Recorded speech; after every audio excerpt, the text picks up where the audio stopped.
महिमा यीशु प्रभु जी गाते आते हैं तुझ पास जीवन जल के प्यास एक ही तो है आस जग निर्माता मुक्तिदाता जीवन जल देखा जीवन जल देखा जीवन जल देखा। प्रभु यीशु मसीह के पवित्र नाम पर प्रेम भरा नमस्कार। प्रभु की असीम करुणा से पिछले 5 साल से शुभ संदेश चैनल द्वारा प्रस्तुत किए इस जीवन जल कार्यक्रम में आपका स्वागत करते हैं। यह कार्यक्रम बहुत प्रियजनों के जीवन में प्रभु यीशु मसीह पर विश्वास करके उद्धार पाने और मसीह जीवन के लिए एक आशीष का कारण हो गया है। प्रभु की महिमा हो। परमेश्वर का वचन कहता है, क्या ही धन्य है हर एक जो यहोवा का भय मानता है और उसके मार्गों पर चलता है। यही इस जीवन जल कार्यक्रम का उद्देश्य है कि आप अपने परिवार के साथ परमेश्वर के वचन में सच्चाई का मार्ग एवं प्रभु यीशु मसीह पर विश्वास के द्वारा सच्चाई का जीवन अनुभव कर सके। आपके और आपके परिवार का उद्धार और आशीष का कारण ठहरे, यही हमारी प्रार्थना है। इस कार्यक्रम का लाभ उठाते हुए आप इस विषय में जरूर अपने पड़ोसी और प्रियजनों के सूचित करें। साथ ही करस्पॉन्डेंट के माध्यम द्वारा मराठी, हिंदी और अंग्रेजी भाषा में बाइबल का अध्ययन भी कर सकते हैं। प्रभु का वचन सुने और आशीष पाए। आमीन। जीवन जल कार्यक्रम देखने वाले सभी दर्शकों को जगत के उद्धारकर्ता प्रभु यीशु मसीह के पवित्र नाम में नमस्कार। यूहन्ना अध्याय 7 और पद 37 में पवित्र शास्त्र वचन में ऐसा लिखा हुआ है, यीशु ने लोगों को पुकार कर कहा, यदि कोई प्यासा हो तो मेरे पास आकर पिए। जो मुझ पर विश्वास करेगा उसके हृदय में से जीवन के जल की नदियाँ बह निकलेगी। प्रभु यीशु मसीह आपके प्यास को बुझाना चाहते हैं, आपके सवालों का जवाब देना चाहते हैं। तो आइए आज परमेश्वर के संदेश सुनने से पहले अपने मनों को तैयार करें और इस मधुर संगीत का आनंद उठाएं।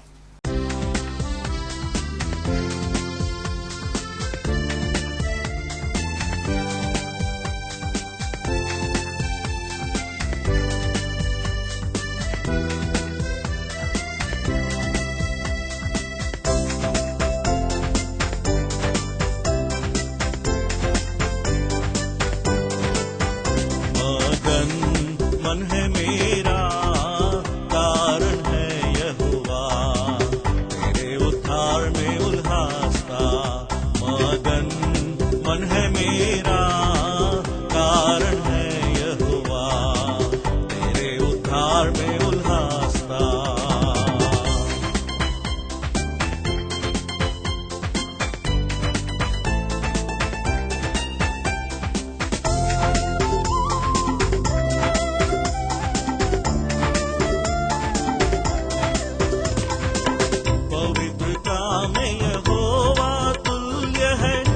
सिवाय और कोई नहीं, पवित्रता में यहोवा अतुल्य है, उसके सिवाय और कोई नहीं। चट्टान है मेरा वही सहारा, जीवन के हर पल संभालता। चट्टान है मेरा वही सहारा, जीवन के हर पल संभालता। मगन मन है मेरा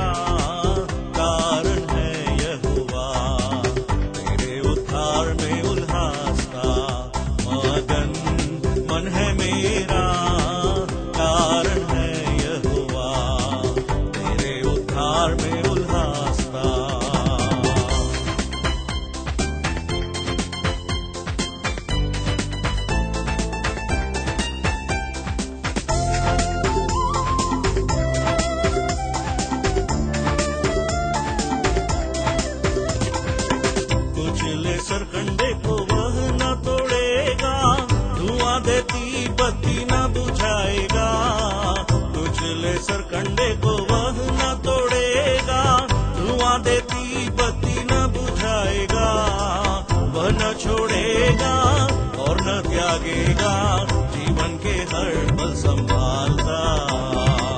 वह न छोड़ेगा और न त्यागेगा, जीवन के हर पल संभालता।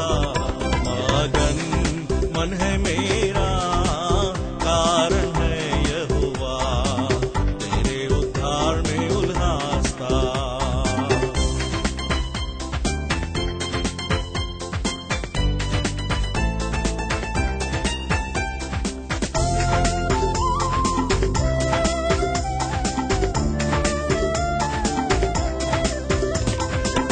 यहोवा सच्चा न्यायी परमेश्वर, धर्म से वह न्याय चुकाएगा।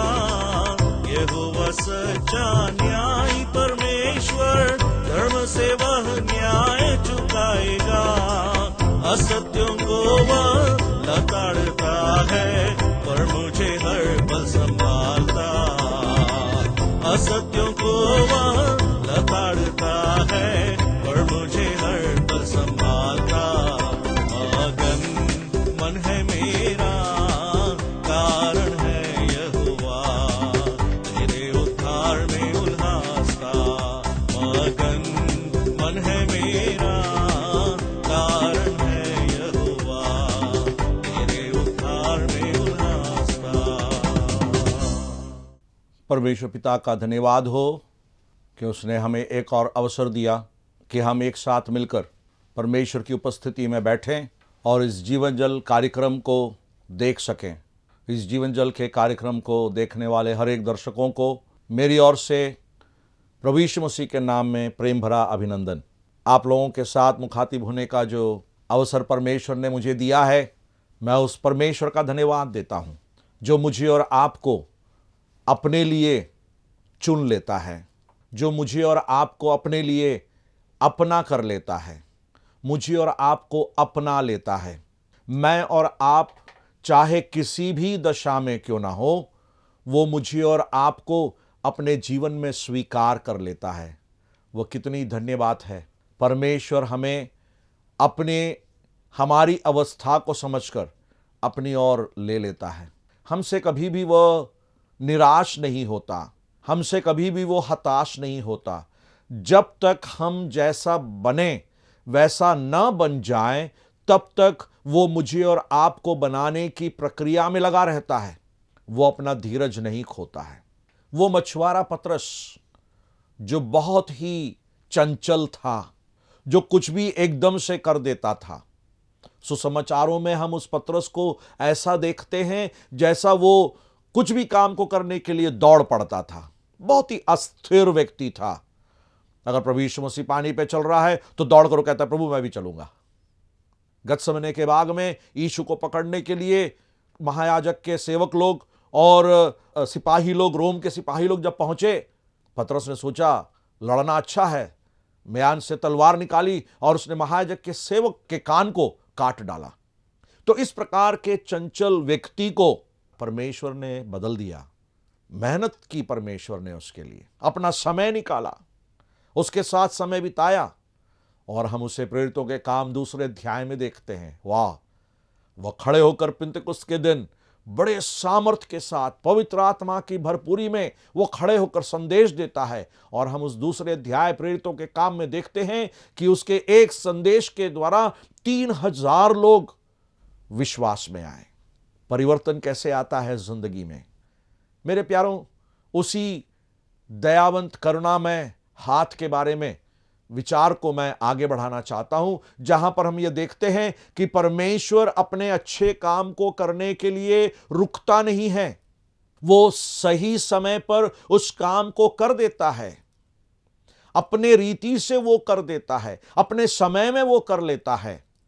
लूका रचित सुसमाचार उसका 13वां अध्याय एक बार और हम निकालेंगे। लूका रचित सुसमाचार 13वां अध्याय। हमने प्रारंभ में देखा कि हमारे चारों तरफ ऐसी एक भीड़ है, ऐसे लोग हैं जिन्हें हमारी मदद की आवश्यकता है। उस भाग से हमने यह भी देखा कि यीशु मसीह हमें देख रहा है, वह हमारी परिस्थिति को जानता है और वो कैसे मदद कर सकता है। तीसरी बात हमने यह भी देखी कि जो अगुवे होते हैं, जो नेता होते हैं, जो हर प्रकार के शासन में रहते हैं, वे लोग सिर्फ भीड़ को देखते हैं, व्यक्ति विशेष पर ध्यान किसी का जाता नहीं है।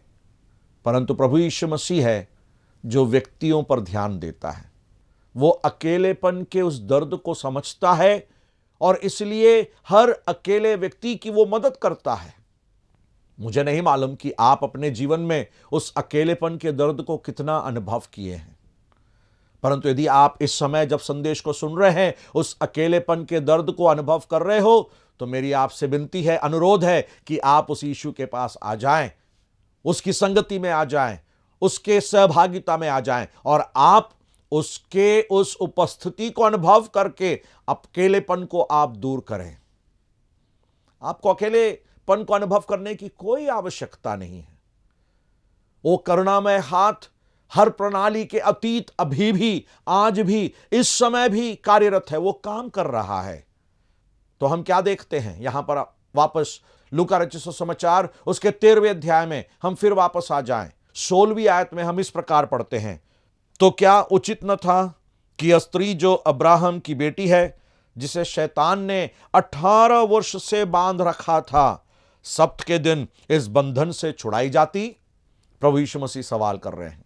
आराधनालय का जो सरदार, उसने रिसिया कर लोगों से कहा, क्या सब्त के दिन को छोड़कर बाकी 6 दिन नहीं हैं जहां पर तुम आकर चंगे हो सकते हो? प्रभु यीशु मसीह ने उस सरदार के उस सवाल को जवाब दिया। उस अधिकारी के सवाल को जवाब देते हुए यीशु मसीह ने पूछा, हे कपटियों, हे दूषितों, तुम जो बाहर से अच्छे दिखते परंतु अंदर से कब्र जैसे हो, तुम्हारे अंदर सड़ाहट है। बाहर से सफेदा पोछा गया, लगाया गया है, बाहर से सफेद दिखते हो परंतु तुम्हारे अंदर पूरी सड़ाहट है। और इसलिए वो उस शब्द का प्रयोग करता है, हे कपटियों, क्या सब्त के दिन तुम में से हर एक अपने बैल या गधे को थान से खोलकर पानी पिलाने नहीं ले जाता? कौन चुप रहता है सब्त के दिन? जो काम को करना है वो तो करना ही पड़ेगा, भोजन तो बनाना ही पड़ेगा। तो इसमें कौन सी गलती हुई जब मैं उस कुबड़ी स्त्री को जो 18 वर्ष से दुष्टात्मा से ग्रसित निर्बल हो गई है, उसकी मैंने मदद की? कौन सा मैंने पाप किया? कौन सा मैंने बुराई की? सब्त तो मनुष्य के लिए बनाया गया, इसलिए ताकि वो विश्राम करे। उसका मतलब यह नहीं कि उसके लिए जो जरूरी काम है वो ना करे, गलत बात है, वैसा नहीं है। परमेश्वर ने वैसी व्यवस्था या नियमावली नहीं दी। परमेश्वर ने जब विश्राम दिया तो विश्राम का मतलब यह है कि वो उन कामों को ना करें जहां पर मेहनत लगती हो, जहां पर परेशानियां होती हो। वो आराम देना चाहता है। और फिर प्रभु यीशु मसीह एक और सवाल वहां पर भीड़ से करती है, या उसी सरदार से, जो आराधनालय का सरदार था, उससे पूछता है, तो क्या उचित न था कि यह स्त्री जो अब्राहम की बेटी है, जिसे शैतान ने 18 वर्ष से बांध रखा था, सब्त के दिन इस बंधन से छुड़ाई जाती? या प्रभु यीशु मसीह यह कहना चाह रहे हैं, क्या यह उचित नहीं कि मैं जो सृष्टिकर्ता परमेश्वर हूं, मैंने जो इस स्त्री की सृष्टि की, स्त्री को जो मैंने बनाया, यह संसार जो मेरे अधिकार में है, क्या मेरे लिए यह उचित नहीं कि मैं परमेश्वर सही समय पर बिना देरी के, विलंब के अपनी मदद को पहुंचाऊं? और यह परमेश्वर की इच्छा है। और परमेश्वर यह कहना चाहता है कि परमेश्वर की इच्छा यह है कि बिना विलंब के वो मदद को हमारे लिए पहुंचाए। जो मदद की आकांक्षा करते हैं, जो मदद के इंतजार में हैं, जो मदद के लिए आतुर हैं, जो बैठे हुए इंतजार कर रहे हैं, परमेश्वर की इच्छा कभी नहीं है कि वो परेशान होते रहे। वो अपनी मदद को पहुंचाने में कभी भी देरी नहीं करता है, कभी भी देरी नहीं करता। वो ठीक समय पर वहां पर लोगों के लिए मदद पहुंचाता है। हमें लगता होगा कि हमें समय पर मदद नहीं मिली, परंतु ऐसा नहीं है प्यारे मित्र, वैसे नहीं है मेरे प्यारे भाई और बहनों। परमेश्वर जो मदद पहुंचाता है वो बिल्कुल सही समय पर पहुंचाता है। कितने साल यूसुफ को इंतजार करना पड़ा, कितने साल यूसुफ को इंतजार करना पड़ा कि वह मिस्र देश का प्रधानमंत्री बने, परंतु क्या परमेश्वर उसे भूल गया था? परमेश्वर अपनी इच्छा में उसे उस सारे कदमों को पार करते हुए एक एक सीढ़ी उसे आगे बढ़ा रहा था, धीरे धीरे करके उसको तैयार कर रहा था ताकि एक दिन वो देश का अगुवा बन जाए। दाऊद राजा होकर अभिषेक किया गया, परंतु कितने वक्त तक उसको इंतजार करनी पड़ी। परमेश्वर की इच्छा में होकर वह इंतजार करते हुए ठीक समय पर उसको राजगद्दी मिली। वो उसके लिए तड़पा नहीं, उसके लिए लड़ा नहीं, परमेश्वर की इच्छा के लिए इंतजार करते हुए परमेश्वर के समय में वो उस काम की पूर्ति को अनुभव किया। सो परमेश्वर जो है यहां पर इस बात को कहना चाहता है कि परमेश्वर अपनी इच्छा में मदद करने में विलंब नहीं करता, वह जरूर सब्त के दिन भी उस मदद को दे सकता है। या दूसरे शब्दों में वो यह नहीं कहता कि सब्त के खत्म होते तक मैं इंतजार करूंगा, प्रणाली के सारी कामों को करने के बाद ही मैं मदद पहुंचाऊंगा। नहीं, ऐसा नहीं। सिस्टम्स अच्छे हैं, वो काम करना आवश्यक है, परंतु जब किसी के मदद करने की बात होती है, किसी के बचने की बात होती है, किसी को बचाने की बात होती है, तो वहां पर वो प्रणाली काम नहीं आती। वहां पर करुणामय हाथ की आवश्यकता है और परमेश्वर उस बात को अपने कार्य के द्वारा बहुत अच्छी तरह स्पष्ट करता है। परमेश्वर कहता है कि मनुष्य जो परेशानी, जो दुख और तकलीफ से जो गुजर रहा है, उस गुजरने के अनुभव को कल तक उसे बढ़ाने की आवश्यकता नहीं है और उसे बढ़ाना भी नहीं चाहिए। तकलीफ को जो है जितनी जल्दी हो सके उसको खत्म कर दे। 18 वर्ष तक यह स्त्री इंतजार की। 18 साल के बाद इसकी मुलाकात प्रभु यीशु मसीह से हुई है। मुझे नहीं मालूम प्यारे मित्र, आप कितने साल से दुख को अनुभव कर रहे हैं। मुझे नहीं मालूम कि आप कितने सालों से निर्बलता को अनुभव कर रहे हैं। मुझे नहीं मालूम आप कितने साल से इस पाप की बीमारी से ग्रस्त हैं। मुझे नहीं मालूम आपके अंदर यह बुरी आदत कितने साल से है, परंतु आज जब आप इस यीशु मसीह के बारे में सुन रहे हैं, यह समय आ पहुंचा, यह सटीक समय है, यह बिल्कुल ठीक समय है जब आप अपने जीवन में उस यीशु मसीह के स्पर्श को अनुभव करें, उसको जरा छू लें और उसे छूने की अनुमति आप दें। वो सही समय आ पहुंचा है, आज है, इस समय है जब आप इस संदेश को सुन रहे हैं। इस स्त्री ने 18 साल इंतजार किया यीशु के उसके पास बुलाने के लिए, और जब आपके पास ये बुलावा आ गया है, आपके पास जब ये अच्छा समय आ गया है, मेरा आपसे सवाल यह है कि अब इंतजार करने की क्या जरूरत है? प्रभु आपके पास है। इस संदेश के द्वारा प्रभु अपनी उपस्थिति को आपके लिए जता रहा है। इस संदेश के द्वारा यीशु मसीह अपने उपस्थिति को आपके सामने रख रहा है। वो कहता है कि मैं तेरे पास हूं, मैं तुझे बुला रहा हूं। यीशु तुम्हें बुला रहा, एक नजर तो मोड़ लो, क्यों ये गुनाह लिए चले, उनको यहीं पर छोड़ दो। यीशु तुम्हें बुला रहा, एक नजर तो मोड़ लो, क्यों ये गुनाह लिए चले, इनको यहीं पर छोड़ दो। मेरे प्यारे मित्र, यह मुझे आपसे कहने को है। उसके बुलाहट को आप सुन ले और आज यही सही समय में आप उसके स्पर्श को जरा अनुभव कर लें। कोई भी मदद के कार्य जो हैं, जो हम आज कर सकते हैं, उसे कल के लिए रखना छोड़ें। कोई भी मदद जो हम आज कर सकते हैं, उसे कल के लिए हम रखना छोड़ें। और परमेश्वर वही काम को आपके जीवन में करना चाहता है। वो कल के लिए उस मदद को रख छोड़ना नहीं चाहता। वो आज ही इसी समय आपके इस हालात को देखकर, आपकी परेशानी से वो आपको छुड़ाना चाहता है, वो आपको बचाना चाहता है, वो आपको निकालना चाहता है, आपको उस परेशानी से बाहर लाना चाहता है। क्या आज आप उसके लिए तैयार हो जाएंगे? परमेश्वर चाहता है कि आपकी निर्बलता दूर हो जाए। पाप की जो बीमारी से आप ग्रसित हैं, पाप के उस अनुभव में आप जो पड़े हैं, उस कुबड़ेपन को जो आप अनुभव कर रहे हैं, सीधे खड़े होने की जो क्षमता आपके अंदर नहीं है, प्रणाली के कारण से आप अपनी जिंदगी में मदद को प्राप्त नहीं कर रहे हैं, यह करुणामय हाथ आपकी ओर बढ़ा हुआ है।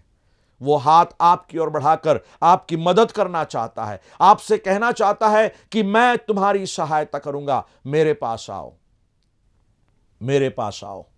वह यीशु मसीह आपको बुला रहा है। यह यीशु मसीह आपको आपकी निर्बलता से बचाने के लिए इस संसार में मेरे और आपके समान जन्म लिया। कुंवारी मरियम के द्वारा उस गौशाला में रखा गया, उसका जन्म हुआ, वो उस गौशाला में रखा गया। उस गौशाले में उसका जो जन्म था वो अपने गरीबी के हालात को दर्शाता है, जहां पर वो उस परिस्थिति को अनुभव किया जो गरीब से गरीब व्यक्ति भी उस यीशु की अवस्था को समझ सकता है। इसका मतलब यह है परमेश्वर ने इस संसार के मनुष्य के सबसे गिरे हुए हालत को भी अनुभव कर लिया था और उस प्रकार वो इस संसार में आया। 33.5 साल अपने जीवन को इस संसार में बिताया। उन्होंने कहा, तुम जो पाप के बोझ से दबे हो, मेरे पास आओ। वो कहते हैं, मैं इसलिए आया कि तुम जीवन पाओ और बहुतायत से पाओ। बड़े दावे के साथ उन्होंने यह भी कहा, मार्ग और सच्चाई और जीवन मैं ही हूं, बिना मेरे द्वारा कोई पिता के पास नहीं पहुंच सकता। उन्होंने यह भी कहा, पुनरुत्थान और जीवन मैं ही हूं, मैं जीवन दाता हूं। इसका मतलब यह है कि वह जीवन देने वाला है, उसके अंदर वो जीवन है जो जीवन वो मुझे और आपको देने के लिए तैयार है या दिया है। जब समय पूरा हुआ, वह यीशु मसीह मेरे और आपके लिए उस कलवरी के काठ पर अपना जान कुर्बान कर दिया। उसने मेरे और आपके लिए अपना जान कुर्बान कर दिया। उसके हाथ और पांव में खीले ठोके गए, उसके सिर पर कांटों का मुकुट रखा गया, उसके पसली में भाला छेदा गया, कोड़ों से उसके शरीर को छलनी कर दी गई। लहूलुहान वह यीशु मसीह, दुख और पीड़ा को अनुभव करने वाला यीशु मसीह, केवल और केवल आपके पाप के कारण से, आपकी निर्बलता के कारण से, आपके कुबड़ेपन के कारण से वह वहां पर निर्बल होकर, कुबड़ा होकर, आपके पाप को अपने ऊपर लिए हुए क्रूस की मृत्यु को अनुभव कर रहा है, क्रूस के दंड को अनुभव कर रहा है। हर प्राणी जो पाप करे वह निश्चय मार डाला जाए, परमेश्वर के उस नियम को पूरा करते हुए परमेश्वर का पुत्र यीशु मसीह क्रूस पर बलिदान हो गया, वह मर गया। पाप की मजदूरी जो मृत्यु है, उस मृत्यु के दंड को प्रभु यीशु मसीह ने अपने ऊपर उठा लिया। कितनी दर्दनाक मौत प्रभु यीशु मसीह ने सही। उस मृत्यु को उसको क्यों सहनी पड़ी? केवल आपके कारण से प्यारे मित्र, केवल आपके कारण से। आपके पाप ने उसे क्रूस पर पहुंचा दिया, मेरे पाप ने उसे क्रूस पर पहुंचा दिया।